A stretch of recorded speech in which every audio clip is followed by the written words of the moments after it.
Hello student, welcome back to my YouTube channel. और student, मैं आपको सीक्वेंस वाइज क्लास 10th का math करा रहा हूं। और आज हम देखेंगे एक्सरसाइज 8.2 का क्वेश्चन नंबर 2। क्वेश्चन नंबर 2 क्या है? इससे पहले मैंने क्वेश्चन नंबर 1 में जितने भी क्वेश्चन थे वो करा दिए हैं। और आज हम देखेंगे प्रश्नावली यानी एक्सरसाइज 8.2 का क्वेश्चन नंबर 2। क्वेश्चन नंबर 2 क्या है? तो क्वेश्चन नंबर 2 है स्टूडेंट, क्वेश्चन नंबर 2 में कह रहा है कि सही विकल्प चुनिए और अपने विकल्प का औचित्य दीजिए। क्या करना है आपको? सही विकल्प चुनना है और अपने विकल्प का औचित्य दीजिए। अपने विकल्प का क्या दीजिए? औचित्य, यानी कि कौन सा इसमें से सही होगा। यानी अगर आप इसका मान निकालोगे तो किस वैल्यू पे ये मान सही आएगा। ओके, अगर हम इसका मान निकालेंगे स्टूडेंट तो करेंगे इसे करेंगे 2 10 30 अंश अपॉन में 1 प्लस के 10 स्क्वायर 30 अंश। ओके, 10 30 की वैल्यू क्या होती है स्टूडेंट? तो 2 इंटू 10 30 की वैल्यू होती है 1 अपॉन में रूट के 3। ये क्या होती है? 10 30 की वैल्यू। 10 30 की वैल्यू ये होती है, तो 1 प्लस 10 30 की वैल्यू यहाँ भी इतनी ही होगी 1 अपॉन में रूट के 3 का होल वर्ग, क्योंकि इसका क्या है? होल वर्ग है। ओके, आगे करेंगे इसे 2 रूट में 3 अपॉन में 1 प्लस 1/3, क्योंकि इसका अगर हम वर्ग करेंगे तो रूट से क्या वर्ग क्या है? रूट से कट जाएगा। ठीक है, इस वर्ग से ये रूट कट जाएगा, तो 1 का वर्ग क्या होता है? 1 होता है। तो आगे करेंगे इसे 2 अपॉन में रूट के 3 अपॉन में 1 प्लस 1/3। तो स्टूडेंट 2 अपॉन में रूट में 3, इसका अगर हम 1 मान के एलसीएम लेते हैं तो कितना आ जाएगा? 3। यहाँ कितना हो जाएगा? 3 प्लस 1, यानी कि 2 अपॉन रूट में 3 बटे ये 3 प्लस 1 कि 3 प्लस 1 कितना हो जाएगा? 4 अपॉन में 3। तो 4 अपॉन में 3 कितना हो जाएगा? ये 3 ऊपर पहुंच जाएगा, 3 इंटू में 2 अपॉन में अंडर रूट में 3 अपॉन में 4। ठीक है, अच्छा अपॉन में 4, तो ये क्या है? 2 से 2 बार ही जाएगा, तो 3 बटे में 2 रूट के 3। ठीक है, अच्छा 2 रूट के 3 है, तो इस 3 को मैं क्या लिख सकता हूँ स्टूडेंट? क्या मैं इस 3 को इस प्रकार नहीं लिख सकता? अंडर रूट के 3 इंटू में अंडर रूट के 3 अपॉन में 2 रूट के 3, क्या लिख सकता हूँ कि नहीं? तो ये क्या होगा मेरा? अंडर रूट के 3 से अंडर रूट के 3 कट जाएगा, कितना बचेगा ऊपर? अंडर रूट के 3 अपॉन में 2। और ये किसकी वैल्यू होती है इसमें से? sin 60 की वैल्यू। sin 60 की वैल्यू कितनी होती है? अंडर रूट के 3 अपॉन में 2। तो किसकी वैल्यू है ये? sin 60 की वैल्यू क्या होती है? अंडर रूट के 3 अपॉन में 2। ये हो जाएगा आपका आंसर। यानी किसको कर रहा है ये? आंसर आपका क्या होगा स्टूडेंट? ए। ओके, तो करेंगे अगला नेक्स्ट क्वेश्चन क्या है? नेक्स्ट है स्टूडेंट, नेक्स्ट यह है 1 माइनस के 10 स्क्वायर 45 और 1 प्लस के 10 स्क्वायर 45। 1 माइनस के 10 स्क्वायर 45 और 1 प्लस के 10 स्क्वायर 45। ओके, तो करेंगे स्टूडेंट इसे क्वेश्चन नंबर 2। क्वेश्चन नंबर 2 क्या है? तो 1 माइनस के 10 स्क्वायर 45 क्वेश्चन करेंगे बटे में 1 प्लस के 10 स्क्वायर 45। 1 माइनस के 10 45 की वैल्यू क्या होती है स्टूडेंट? 10 45 की वैल्यू क्या होती है? 1 होती है। 1 का वर्ग अपॉन 1 प्लस के 10 45 की वैल्यू 1 का वर्ग। तो यहाँ कितना हो जाएगा? 1 माइनस 1 अपॉन में 1 प्लस के 1। यहाँ कितना आ जाएगा? माइनस के प्लस के 1 से माइनस के 1 जाएगा, यहाँ कितना बचेगा 1, सॉरी 1 प्लस के 1, ऊपर कितना आ गया स्टूडेंट 0/2। और 0 का भाग 0 में हम अगर किसी का भाग देते तो आंसर क्या आता है 0। तो इसलिए ऑप्शन क्या हो जाएगा ये डी वाला। ओके, ऑप्शन नंबर क्या होगा स्टूडेंट डी। देखेंगे अगला नेक्स्ट क्वेश्चन नंबर 3 इसका। क्वेश्चन नंबर 3 क्या है? क्वेश्चन नंबर 3 है स्टूडेंट कि sin 2a क्या है? क्वेश्चन नंबर 3 है sin 2a बराबर होगा 2 sin a के। तब कब बराबर होगा? तब सत्य होगा जबकि a बराबर, इसमें से हम क्या माने कि जब ये sin 2a बराबर होना चाहिए 2 sin a के। तो स्टूडेंट अगर मैं इसको करते हैं हल, तो sin 2a बराबर होगा 2 sin a के। ठीक है, किसके बराबर होगा 2 sin a के। कब होगा? अगर मैं a की वैल्यू मान लो, a बराबर मानता हूँ मैं 0 अंश। ठीक है, a बराबर अगर मैं 0 अंश मानता हूँ तो करेंगे sin 2 इंटू में 0 बराबर 2 sin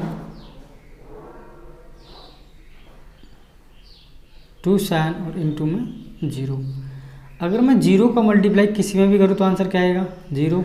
इसमें भी 0 का मल्टीप्लाई करूँगा तो आंसर क्या आएगा 0। अर्थात ये किस नंबर पे हमारा 2 sin 2a और 2 sin a किस पे बराबर होगा? ऑप्शन नंबर ए, यानी कि sin 0 पर बराबर होगा। ओके स्टूडेंट, उम्मीद है स्टूडेंट आपकी समझ में आ रहा होगा। ठीक है, किस पे बराबर होगा? sin 0 के मान पे बराबर है ये होगा। ठीक है, देखेंगे अगला नेक्स्ट क्वेश्चन नंबर नेक्स्ट क्या है? नेक्स्ट है फोर्थ वाला क्वेश्चन है आपका स्टूडेंट 2 tan तीसंस बटे 1 प्लस tan स्क्वायर तीसंस बराबर है cos 60 के, sin 60 के, sin 30 के या tan 60 के। तो निकालेंगे इसको निकालेंगे तो 2 tan तीसंस अपॉन में 1 माइनस के tan स्क्वायर 30। ओके स्टूडेंट, तो करेंगे इसको 2 इंटू में tan 30 की वैल्यू क्या होती है स्टूडेंट 1/, में रूट के 3 अपॉन 1 माइनस के 1 अपॉन में रूट के 3 का होल वर्ग। ओके, तो करें ये कितना हो जाएगा स्टूडेंट 2/√3 अपॉन में यहाँ कितना आ जाएगा 1 माइनस के 1/3, क्योंकि यहाँ वर्ग से क्या होगा रूट कट जाएगा। ठीक है, कितना आ जाएगा ऊपर 2/√3 अपॉन में यहाँ अगर मैं 3 एलसीएम ले लेता हूँ तो 3 एलसीएम ले लिया तो 3 बन जा 3 माइनस के यहाँ कितना बचेगा 1। ठीक है, तो 3 में से 1 जाएगा तो कितना बचेगा 2।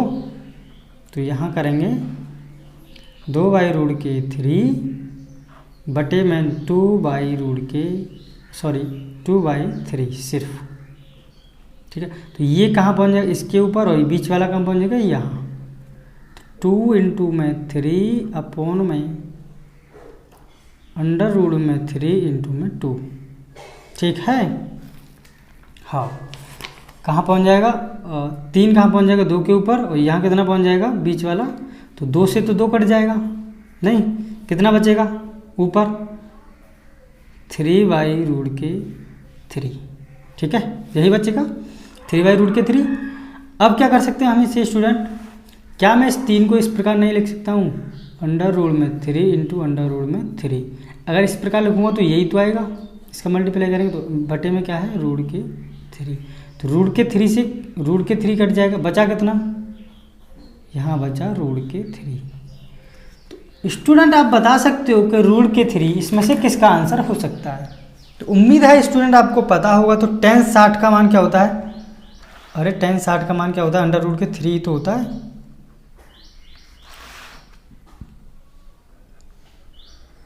tan 60 की वैल्यू होती है अंडर रूट के 3, और यही क्या है आपका आंसर।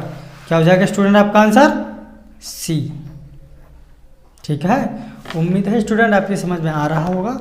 चलते हैं अगला देखेंगे next question, question number 3। Question number 3 क्या है इसका? क्वेश्चन नंबर 2 के सारे भाग हो गए हमारे, देखेंगे क्वेश्चन नंबर 3। क्वेश्चन नंबर 3 क्या है? तो क्वेश्चन नंबर 3 है बच्चा सॉरी स्टूडेंट, क्वेश्चन नंबर 3 है कि यदि tan a प्लस बी, यदि tan a प्लस बी बराबर अंडर रूट के 3 है और tan a माइनस बी बराबर 1/√3 है। क्वेश्चन क्या दिया है? tan a प्लस बी बराबर क्या है? अंडर रूट में 3, और tan a माइनस बी बराबर क्या है स्टूडेंट? 1/√3। ओके, आगे शर्त देखो क्या दे रखी हुई है। क्वेश्चन में कह रहा है कि a प्लस बी क्या है? a प्लस बी 0 से तो बड़ा होना चाहिए। जब हम a प्लस बी का अगर मान निकालेंगे तो a प्लस बी क्या होना चाहिए? 0 से बड़ा होना चाहिए, और 90 से छोटा या बराबर होना चाहिए। क्या होना चाहिए? छोटा या बराबर। यानी आपका अगर a प्लस बी का मान अगर आप निकालो तो 0 से 90 के बीच में रहना चाहिए। ओके, और क्वेश्चन में क्या कहा गया? और एक शर्त और दी गई है क्वेश्चन में कि a बड़ा निकलेगा b से। अगर आप a और b का मान निकालोगे तो जिसमें a आएगा वो क्या होगा? b से बड़ा आना चाहिए। ठीक है, तो ही आपका आंसर सही होगा, अर्थात गलत हो जाएगा। ओके, करेंगे देखो क्वेश्चन करेंगे बच्चे। तो दिया क्या है हमें? दिया है, हल करेंगे, हल। तो tan a प्लस बी बराबर दिया है अंडर रूट के 3, और tan a माइनस बी बराबर दिया है रूट के 1/3। ठीक है, 1/√3। अच्छा, अब क्या करेंगे? अच्छा ये बताइए कि tan a प्लस बी बराबर क्या है? रूट के 3। तो रूट के जो 3 होता है ये किसका मान होता है? tan 60 का। बोलो बात सही है? अरे सही है ना, अंडर रूट के 3 क्या है? tan 60 की वैल्यू होती है। ठीक है, तो यहाँ tan से tan कट गया, कितना बचा? a प्लस बी बराबर 60। ये समीकरण बन गया 1। ठीक है, आगे देखो और क्या दिया है? tan a minus b, tan a minus b बराबर क्या दिया है? 1/√3। tan a माइनस बी बराबर दिया है 1/√3। तो tan 1/√3 कितने की वैल्यू होती है? tan 30 की वैल्यू होती है कि नहीं होती है? भाई tan 30 की वैल्यू ही तो होती है। तो यहाँ लिखेंगे tan 30 अंश, क्योंकि tan 30 की वैल्यू क्या होती है? 1/√3। क्या लिख देंगे यहाँ? tan 30 अंश। ठीक है, तो यहाँ tan से यहाँ tan कट जाएगा तो a माइनस बी बराबर कितना हो जाएगा? 30, यानी कि 30 अंश। तो इसको क्या मान लेंगे? समीकरण 2। अब लिखेंगे समीकरण 1 व 2 को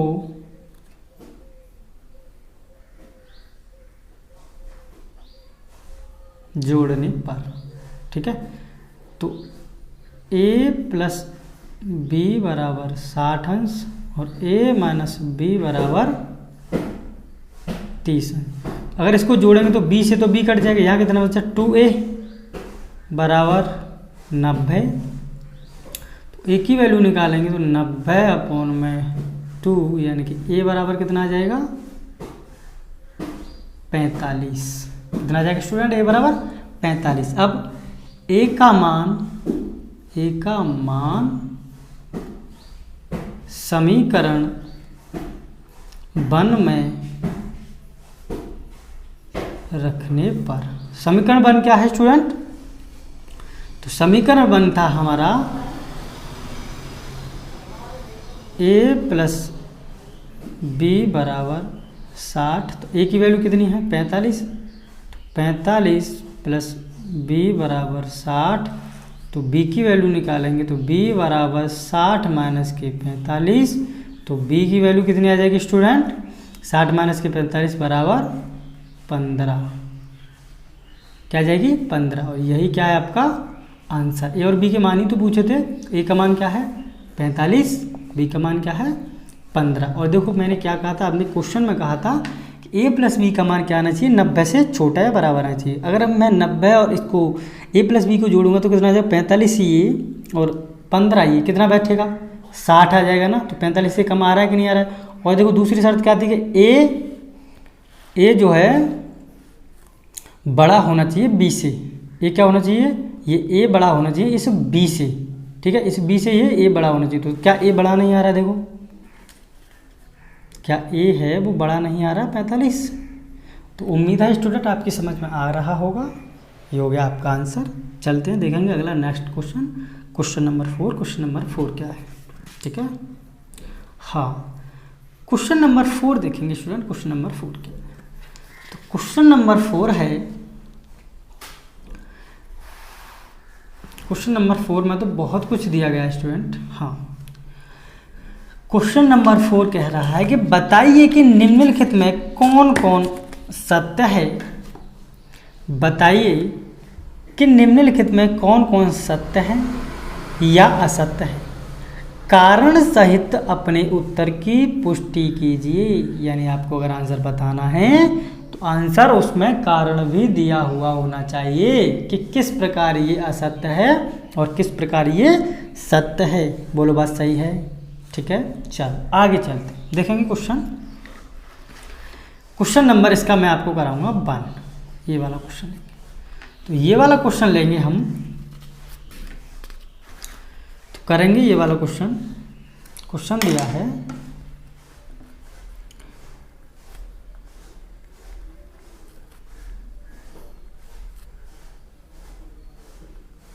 साइन ए प्लस बी बराबर होगा sign a plus sine b की, ठीक है। साइन ए प्लस बी बराबर किसके होना चाहिए, साइन ए माइनस बी। अच्छा मान लीजिए मैं माना, लिखेंगे माना ए बराबर में कितना मान लेता हूँ 30 अंश मान लेता हूँ और बी बराबर मान लेता हूँ 60 अंश, ठीक है। ए बराबर 30 अंश और बी बराबर 60 अंश, तो लगाएंगे इसमें साइन ए की वैल्यू क्या मानी थी 30 प्लस बी की वैल्यू 60, यहाँ करेंगे साइन ए की वैल्यू 30 प्लस साइन बी की वैल्यू 60। तो यहाँ कितना हो जाएगा साइन, यहाँ हो जाएगा साइन 90 और यहाँ कितना हो जाएगा sine 30 plus sine 60। Okay student, sine 90 का मान कितना होता है, तो साइन 90 का मान तो 1 होता है। यहाँ देखोगे साइन 30 का मान कितना होता है 1/2 प्लस साइन 60 का मान √3/2, तो 1 बराबर यहाँ 2 एलसीएम आ जाएगा, 2 से 2 कट जाएगा, 1 प्लस √3, यहाँ कितना आ जाएगा 2 से 2 कट गया 1 आ गया, प्लस 2 से 2 का 1। तो क्या ये बराबर आ रहा है, नहीं क्या बताइए ये बराबर आ रहा है। क्वेश्चन में दिया गया था कि ये क्या आएगा बराबर आएगा। तो क्या लग रहा है आपको ये बराबर आ रहा है, बताइए।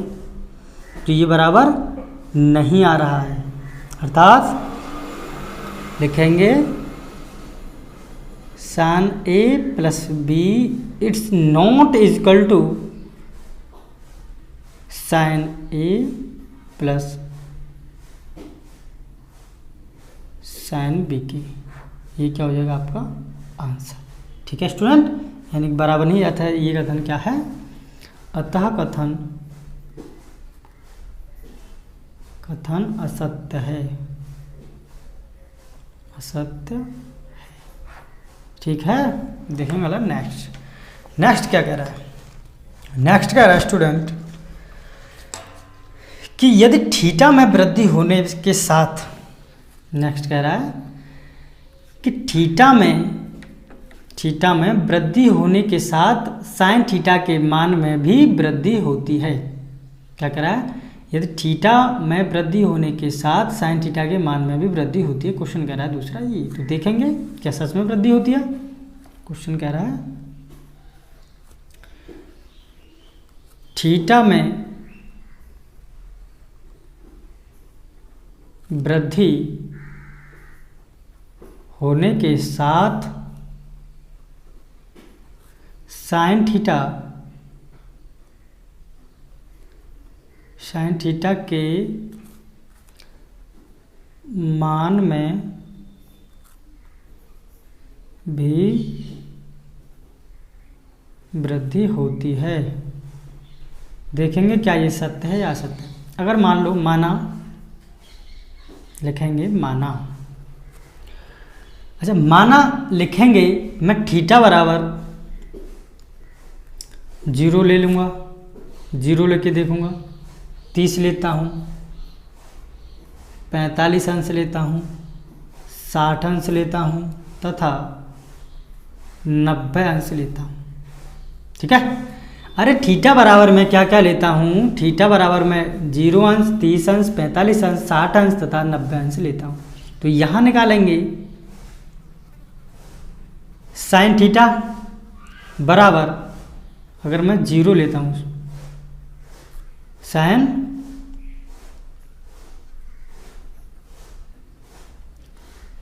0 अंश लेता हूँ। ठीक है। तो साइन 0 की वैल्यू क्या होती है, 0। दोबारा देखो, साइन थीटा बराबर अगर मैं साइन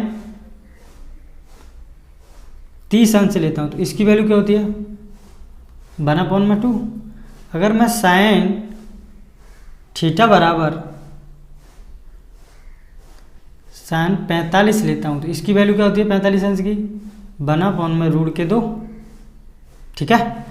अगर मैं साइन थीटा बराबर अगर मैं साइन 60 लेता हूँ तो साइन 60 की वैल्यू कितनी होती है, √3/2। अगर मैं साइन थीटा बराबर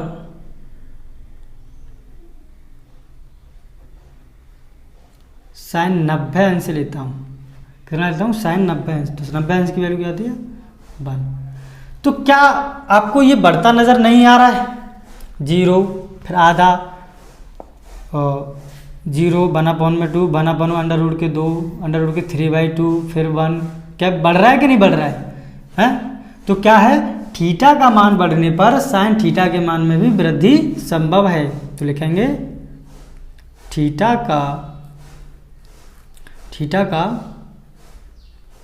मान बढ़ने पर साइन थीटा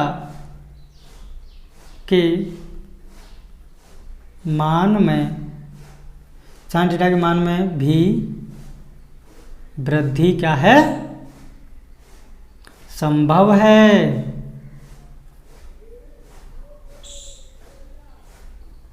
अतः कथन क्या है,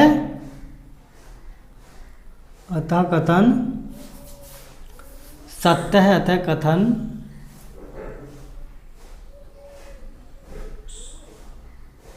सत्य है। ओके स्टूडेंट, उम्मीद है स्टूडेंट आपकी समझ में आ रहा होगा। एक बार और देख लीजिए, अच्छे से देख लीजिए। और स्टूडेंट अगर कुछ भी समझ में नहीं आता तो कमेंट करके प्लीज़ मुझे बताएं कि सर यहाँ से समझ नहीं आ रहा है। जितना हो सकेगा मैं आपके कमेंट का रिप्लाई देने की कोशिश करूँगा। ओके स्टूडेंट, देखेंगे इसका तीसरा क्वेश्चन क्या है। तीसरा क्वेश्चन देखेंगे इसका। तीसरा क्वेश्चन कह रहा है स्टूडेंट, थीटा में वृद्धि होने के साथ कॉस थीटा में भी वृद्धि होती है। क्या कह रहा है, थीटा में वृद्धि होने के साथ कॉस थीटा में भी वृद्धि होती है। तीसरा कह रहा है थीटा में वृद्धि होने के साथ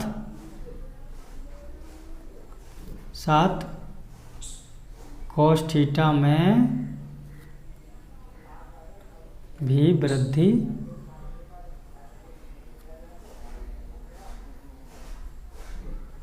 होती है। क्या कह रहा है? थीटा में वृद्धि होने के साथ कॉस थीटा में भी वृद्धि होती है। ठीक है, तो देखेंगे क्या वृद्धि होती है। ठीक है, क्योंकि क्या है, लेते हैं थीटा का मान 0 अंश लेने पर, थीटा का अगर मान हम लें, थीटा का मान अगर 0 अंश या 30 अंश लेने पर,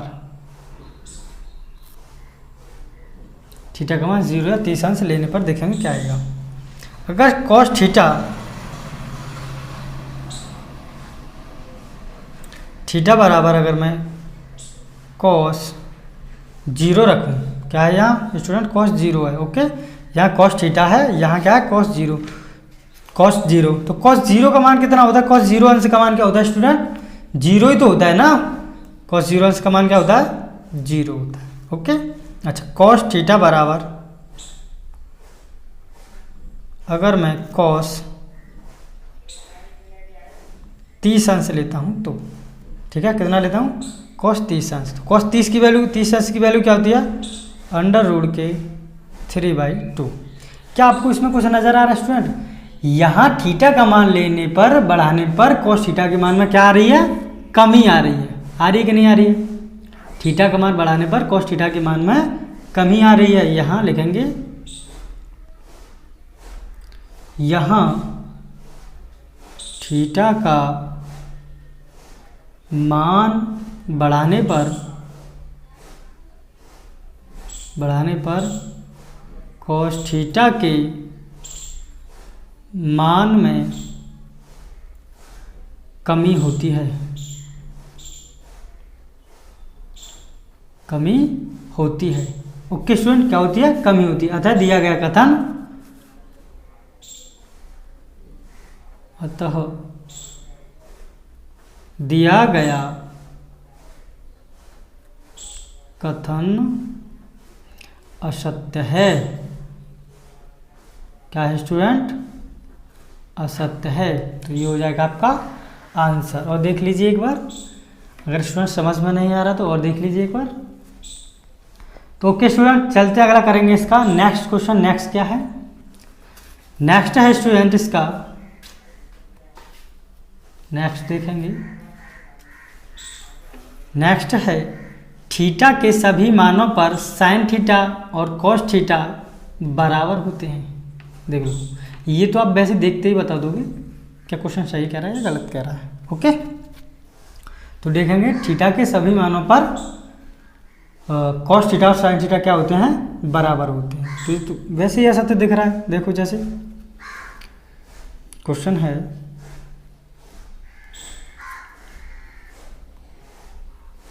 थीटा के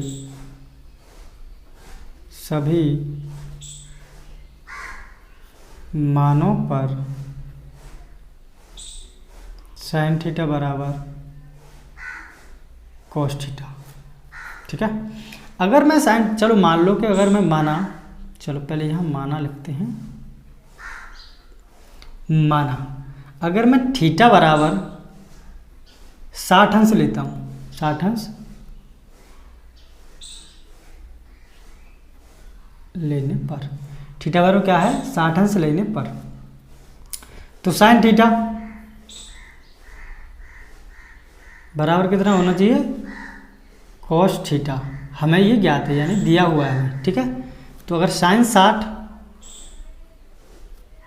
बराबर कॉस 60, तो साइन 60 की वैल्यू कितनी होती है? √3/2 बराबर कॉस 60 की वैल्यू 1/2। क्या ये बराबर आ रहा है? क्या है? It's not equal to sine theta equal to cos theta. Okay, अतः लिखेंगे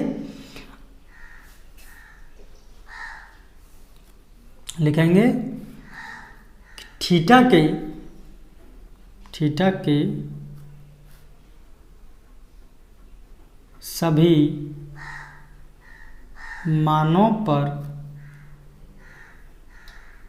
साइन थीटा बराबर साइन थीटा और लिखेंगे साइन थीटा और कॉस थीटा का बराबर होना, कॉस थीटा का बराबर होना संभव नहीं है, संभव नहीं है। अतः दिया गया कथन असत्य है। अतः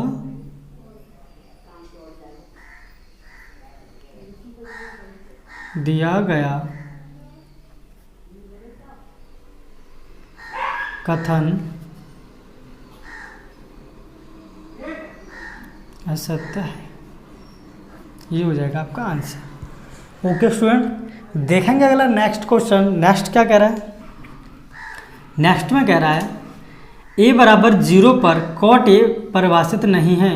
हाँ, ये तो कहीं तक सही कह रहा है। निकालेंगे इसको भी, इसको निकालेंगे कैसे? चलो इसी पे निकाल देता हूँ मैं, इसे यही निकाल देते हैं। ठीक है, क्वेश्चन नंबर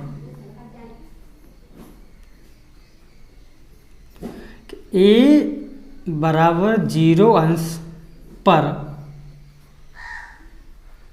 कॉट a परिभाषित